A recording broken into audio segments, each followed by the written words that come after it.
اگر علی بن ابی طالب کی بڑائی کے لیے صرف یہی بات ہونا کہ رسول اللہ صلی اللہ علیہ وسلم کی جب باڈی کو دھونے کا موقع آیا تو صحابہ نے ڈیسائیڈ کیا کہ کون اتنے رتبے والا ہے، کون شخص ہے جس کو یہ ڈیلیگیٹ کیا جائے کہ وہ اتنے اللہ کے نبی سے قریب ہے کہ ان کی باڈی کو غسل دے، یعنی ان کی تدفین کا بندوبست کرے، آئی مین دیٹ، کہ ان کو نیچے قبر میں اتارے.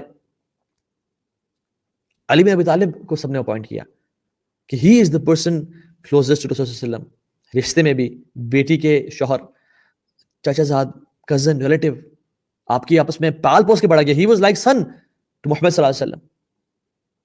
علی بن ابی طالب نے ان کی جسم کو قبر میں اتارا اور اس کا سب بندوبست کیا. یہ کافی نہیں ان کی بڑائی اور کبریائی کے لیے کہ how was his status and calibre. لیکن سبحان اللہ مسلمانوں میں عبداللہ بن سبا، یہ وہ شخص تھا، یہ وہ یہودی تھا جو کہ اسلام کا یہ وہ بلیک شیپ تھا، اور وہ ایک سے بھیڑیا تھا جس نے، جو کہ زبان کا تیز، شارپ ہیڈڈ، اور جس نے مسلمانوں کو اکٹھا کیا. اور پھر وہاں سے علی بن ابی طالب کے دور میں بھی وہاں سے شروع کیا آپس میں، اور خوارج پیدا کیے کہ جو لڑے ان لوگوں سے. اور 3 خوارج ایک دن آپس میں بیٹھے ہوئے تھے، and they were discussing the affairs of the ummah. اور ان میں سے ایک کہتا ہے کہ آئی تھنک سب سے بڑا جو امت کا مسئلہ ہے نا وہ علی بن ابی طالب ہیں، اگر ان کو ختم کر دیا جائے تو امت کی مسئلہ حل ہو جائے گا. دوسرا بیٹھا ہوتا اس نے کہا کہ نہیں، سب سے بڑا جو امت کا مسئلہ ہے وہ معاویہ ہیں، اگر ان کو ختم کر دیا جائے تو امت کا مسئلہ ختم ہو جائے گا، یعنی سارے مسائل ختم ہو جائیں گے. تیسرے نے کہا کہ عمرو بن العاص بھی کچھ کام نہیں ہے، اگر ان کو ختم کر دیا جائے تو پھر یہ تمام جو ہے نا لوگ تمام مسائل ٹھیک ہو جائیں گے. تو انہوں نے وہیں بیٹھے بیٹھے پلان کیا کہ ہم ہر ایک نے سلیکٹ کیا کہ ہم کس کو ان کی زبان میں قتل کریں گے. ایک نکلا شام کی طرف، ایک نکلا عمرو بن العاص کے پاس، ایک نکلا علی بن ابی طالب کے پاس. جو شخص معاویہ رضی اللہ تعالیٰ عنہ کے پاس گیا اور ان کے پاس پہنچا تو اس نے زور سے دروازے ہٹ کیا. معاویہ اسیومڈ کہ کوئی شخص میرے پاس آ رہا ہے.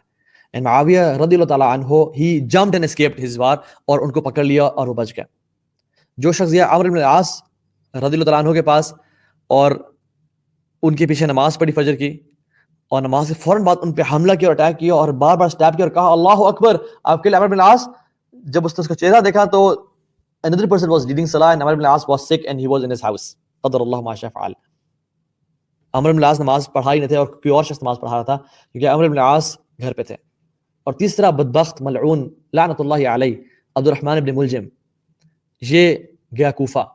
اور علی بن ابی طالب سچ اے لیڈر، سبحان اللہ. فجر کی نماز سے پہلے تہجد کے وقت لوگوں کے گھروں کے پاس سے گزرے اور کہہ رہے ہیں الصلاۃ الصلاۃ یا ایھا الناس الصلاۃ، اے لوگو نماز کا ٹائم ہونے لگا ہے، نماز کا ٹائم ہونے لگا. تو اس نے کیا کیا، زور سے علی بن ابی طالب کو ہٹ کیا ان کے سر پہ اور ان کے جسم پہ بھی، اور وہ اتنا بڑا وار ہوا کہ بے ہوش ہو گئے وہ. لیکن آن اسپاٹ ان کی ڈیتھ نہیں ہوئی.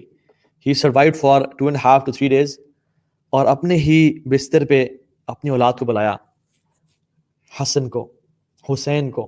اللہ، یہ حسن کون ہے؟ حسن وہ ہیں جب اللہ کے نبی صلی اللہ علیہ وسلم خطبہ دے رہے تھے تو پیدل چل کے آ رہے تھے، چھوٹے سے بچے تھے، بڑے بڑے کپڑے پہنے ہوئے تھے انہوں نے، اور اپنے ہی کپڑوں میں ان کے پاؤں پھنسا اور وہ گر پڑے.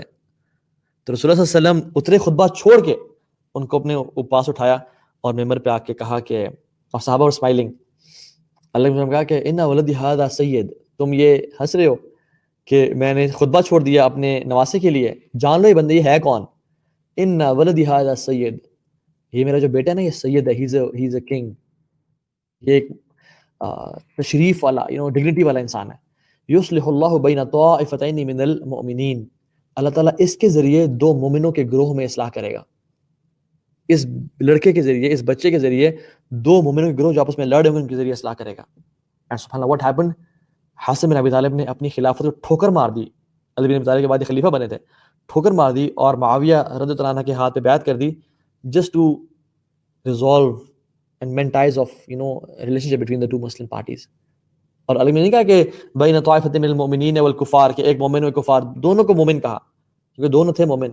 لیکن علی بن ابی طالب and حسن بن علی was on the right side, they were making right decisions. Definitely صحابہ سے غلطی ہوئی لیکن اللہ سبحانہ وتعالیٰ is pleased with all of them. تو اپنے بیٹے حسن اور حسین کو اور اپنے مزید محمد بن حنفیہ ان کے دوسری بیوی سے بیٹے تھے ان کو بھی پاس بلایا، اور حسن حسین کو مخاطب ہوتے کہا کہ اوصیکم بتقوی اللہ، میں تمہیں نصیحت کرتا ہوں کہ اللہ کا تقوی اختیار کرنا. اور جس نے مجھے وار کیا ہے، جس نے میرے چہرے کے اوپر، جس نے مجھے قتل کرنے کی کوشش کی ہے، a blow for a blow, یعنی اس کو بھی اتنا ہی سزا دینا, اتنا ہی مارنا جتنا اس نے مجھے دیا ہے, اس سے زیادہ ظلم اور زیادتی نہ کرنا. اللہ اکبر. امیجن اس بستر مرگ پہ ایک بندہ آپ پہ حملہ کر کے آپ کو موت کے منہ میں اتارا ہے, اور پھر بھی آپ کے اندر دین اتنا اسٹرانگ ہے کہ آپ کہہ رہے ہو کہ اس پہ زیادہ ظلم نہ کرنا, اس پہ اتنا ہی اس کو مارنا کہ سانس لینا جتنا اس نے مجھے مارا ہے. اور فرمایا کہ اگر دنیا تمہارے پیچھے بھی پڑ جائے, یعنی دنیا تمہیں فالو بھی کرے, اپنا سب کچھ دینا چاہے تو اس کو پیچھے مت پڑنا, اور اس چیز پہ مت رونا جو تمہارے لیے لکھی نہیں گئی تھی. ہمیشہ سچ بولنا, یتیموں کی کفالت کرنا, اللہ کی کتاب سے اپنا ڈیپ رشتہ جوڑ کے رکھنا, مختلف نصیحتیں کی. اور پھر محمد بن حنفیہ کو کہا کہ یہ آپ کے لیے بھی نصیحتیں ہیں. اور پھر محمد بن حنفیہ کو کہا کہ you have to respect them. Hasan اور حسین کی بات کی کہ they are the nephews of Muhammad صلی اللہ علیہ وسلم, اللہ کے نبی کے نوازے ہیں, اللہ تعالیٰ نے ان کو عزت اور شرف بخشا ہے, یہ فاطمہ بنت محمد کے بیٹے ہیں. You have to respect them. آپس میں ایک اچھا ریلیشن قائم کر کے رکھنا, اپنے تمام افیئرز اور معاملات کا مشورہ ان سے لینا.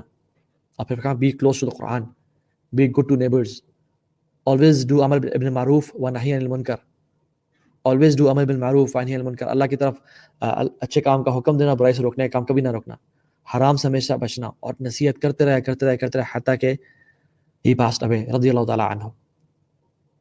فرائیڈے کو ان کو یہ ہٹ ہوا تھا. He survived on Friday, he survived on Saturday, and on Sunday he passed away at the age of 63 years of old. Such a beautiful kind of lifestyle he lived.